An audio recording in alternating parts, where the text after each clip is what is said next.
كلنا متفقين ان الامتحان بيسبب توتر كبير، واحيانا بيخليك تجاوب بشكل ما كنتش تتوقعه، لكن مش بالشكل ده ابدا.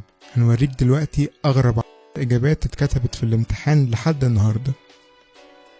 ده واحد متأثر بجملة حمادة وحمادة التاني خالص، تقريبا سيطرت على حياته حتى في الامتحان. مش بعيد تكون سمعت القلشة دي كذا مرة قبل كده، بس تجيلك الجرأة انك تكتبها في الامتحان. هو جاتله تقريبا. ده كان بيحاول يوري اللي هيصحح انه مش بس بيفهم انجلش، لا وعربي كمان. ده بقى الجواب المنطقي. ما اللي حط السؤال لو كان فكر شوية قبل ما يكتبه بس ما كانش كل ده حصل.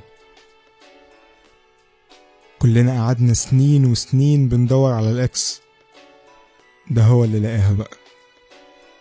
اصل ليه تتعب نفسك وتفكر هي اكبر ولا اصغر لما ممكن تعتبرهم اقواس وتحل وانت برنس؟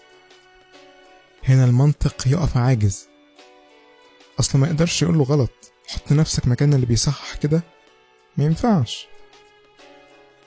واحنا من موقعنا هذا كفريق عمل فرجة بنناشد المصحح ينجحه عشان بابا يجيب له بلاي ستيشن 3. ده واحد بيحاول يستميل الدكتور عشان ينجحه. بيتهيألي بالخط والإملة دي لو مرجعكش 5 ابتدائي تحمد ربنا.